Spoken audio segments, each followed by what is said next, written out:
Voilà, comme c'est la crise là, et qu'il y en a beaucoup qui galèrent, je vais vous présenter la 206 1 litre 1 TU1JP de 2000 de ma compagne.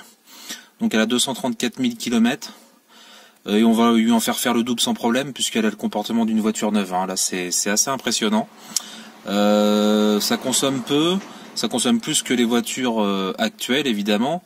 Mais par rapport au coût de l'entretien, on est largement gagnant de conserver cette voiture. Parce que elle fait 6 litres 2 aux 100 km. Quand on est sur national, elle fait 5 litres 2. Sur autoroute, elle fait 6 litres 3. Et puis quand on est en ville, elle doit peut-être monter à 7 litres. Sachant que les dernières bagnoles, ils les donnent pour 5 litres au 100, mais en fait, même des fois ils mettent 4 litres au 100, mais en fait on se rend compte qu'ils mentent, puisqu'ils les font tourner sur des rouleaux, et sur ces rouleaux, en fait, ça consomme beaucoup moins, mais je dirais qu'elle doit consommer 0,2 litres de plus au 100 que les voitures modernes. Donc je vois pas l'intérêt d'avoir une voiture moderne, à part pour polluer la planète avec l'obsolescence programmée, parce que cette voiture-là, ça fait partie des dernières voitures, les voitures qui vont jusqu'à 2003-2004, mis à part Toyota, je dirais, où c'est encore étudié pour que les gens puissent intervenir sur leur véhicule. Il y a de la place pour intervenir, et c'était à l'époque, c'est des moteurs qui ont été un peu conçus par nos pères et nos grands-pères, donc il y avait quand même une volonté de pas mettre les gens dans la merde et que ça soit fiable. Donc je vais vous présenter tout ça. Voilà, bonjour à tous les amigos, donc je vous présente la 206 de ma chérie là, parce que moi j'ai pas mal galéré, et donc c'était pour vous faire profiter de ce bon plan, parce que je sais qu'il y en a pas mal qui sont dans la merde actuellement, entre le prix de l'essence, les réparations, enfin ça devient une horreur, le prix de l'immobilier, tout ça, les gens s'en sortent plus. Et en fait, donc ma femme elle a récupéré cette voiture de son père, et c'est moi qui fais l'entretien. Et en fait, je pense que ça doit être la voiture qui en entretien doit coûter, ça doit être la voiture la moins coûteuse probablement de France, et peut-être d'Europe. Hein. Donc je vais vous donner quelques conseils pour l'emmener à 500 000 km. Donc c'est un 1 litre 1 essence, donc réputé pour qu'il y ait un joint de culasse. En général, le joint de culasse pète ici. Et en fait, moi je me suis rendu compte, là on a changé de joint de culasse, sachant que le joint de culasse là-dessus ça coûte 2 fois moins cher à faire voire 3 ou 4 fois moins cher que sur une voiture moderne. Donc ça picore, c'est un 1 litre 1 essence TU1JP. Là actuellement elle a 240 000 km, mais je pense qu'on va pouvoir la monter à 500 000 sans problème, puisqu'elle a le comportement d'une voiture neuve. C'est assez dingue. Donc ça picore, hein, ça consomme 6 litres 5. Avec un plein vous faites 750 km, soit 100 km peut-être de moins que les voitures actuelles, et encore c'est même pas sûr. Donc c'est pas un avion de chasse, mais c'est très confortable. Ça fait pas de bruit, le moteur fait pas de bruit, on a l'impression de rouler dans une voiture électrique, c'est très agréable. Par contre évidemment c'est pas une foudre de guerre.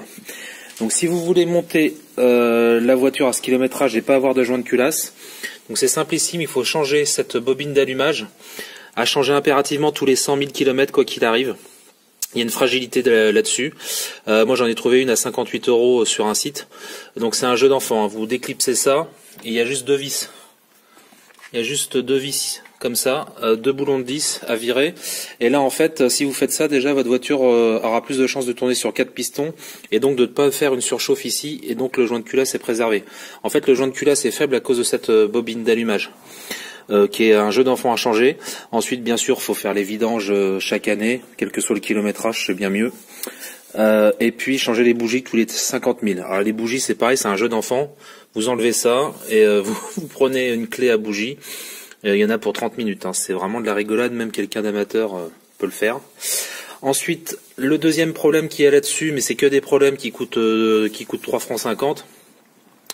Enfin, 3,50 €. Là, il faut dévisser ça, et il y a l'actuateur qui se salit tout simplement. Donc parfois la voiture, on a eu le problème à caler à froid, et en fait on s'est rendu compte que c'était simplement l'actuateur à côté du moteur pas à pas, donc c'est dans le boîtier papillon. Il faut juste nettoyer avec un coton-tige, donc c'est de la rigolade, donc ça coûte 0 francs. Donc ça coûte que dalle, et là à 200 000 j'ai changé les 4 injecteurs qui sont situés là. C'est les agrafes qu'on voit là, donc là c'est un peu plus compliqué, mais c'est pas non plus très dur, là où il y a les agrafes. Il y a des tutos sur internet, et depuis qu'on a fait ça, On a changé la bobine d'allumage, les bougies, nettoyé l'actuateur et on a changé les 4 injecteurs, sachant qu'un injecteur coûte 36 € là-dessus. Quand on sait que sur un moteur diesel, un injecteur c'est 250 €, ça fait un peu sourire. Et donc là, la voiture, alors c'est assez dingue, elle tourne comme si elle était neuve. Hein. Elle démarre au quart de tour et le dernier petit changement que j'ai fait, c'est cette sonde-là qui s'appelle la sonde lambda, qui fait que dès qu'elle se met à consommer plus, vous changez ça. Donc ça change tous les 200 000, hein, donc vous le changez qu'une fois sur la durée de vie du véhicule, c'est ridicule. Donc ça coûte moins cher à entretenir qu'un scooter. Pour les jeunes, c'est idéal, ou pour ceux qui s'en foutent, qui veulent juste une voiture pour aller d'un point A à un point B. Je vous garantis qu'en termes d'entretien, vous divisez la facture par rapport à une voiture moderne, je dirais par entre 8 et 12. Hein. C'est assez impressionnant. Quand une panne sur une voiture moderne coûte 1000 €, là-dessus ça coûte 150 balles. Enfin, j'en reviens toujours pas moi-même parce que c'est assez incroyable. Nous, on a fait le joint de culasse, mais si on avait fait ça avant, on n'aurait pas eu à le faire. Et il faut faire la courroie de distribution tous les 90 000, mais ça coûte 2 fois moins cher que sur une voiture classique. Donc voilà, donc je vais vous la démarrer. Comme ça, vous allez voir le bruit qu'elle fait. Donc voilà, je pense qu'elle en achètera qu'une. Elle achètera plus de voiture de sa vie parce que du coup, elle veut plus s'en séparer. Vu que ça lui coûte rien et puis que voilà. Donc elle démarre au quart de tour, c'est assez dingue. Voilà. Et donc là on entend un petit bruit mais qui est juste lié au pot d'échappement. Et donc voilà, c'est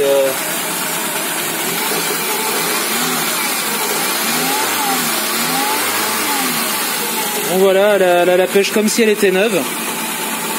C'est assez dingue, hein. Il n'y a pas d'entretien là-dessus.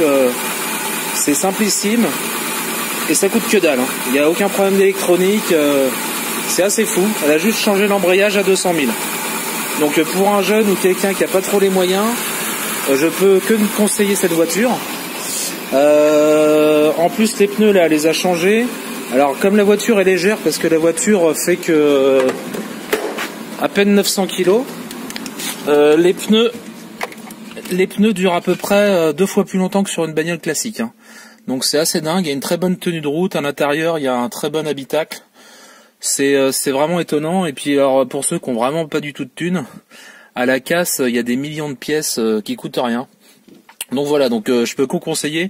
On en trouve à 1000 balles sur le bon coin.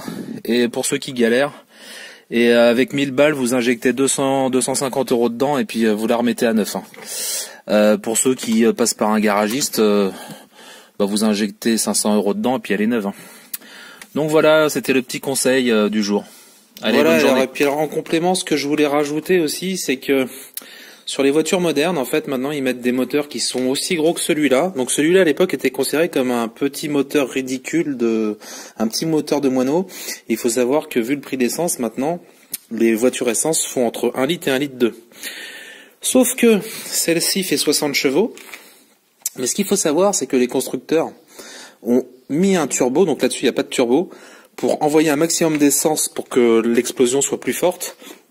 Et également, ils ont mis un rapport de boîte plus court. Ce qui fait qu'en fait, ça tire beaucoup plus sur la tronche des nouveaux moteurs. Et là, je vous garantis qu'avec ça, on va l'amener à 500 000, mais quelqu'un qui l'entretient bien l'emmènera à 350 000, 400 000 sans souci.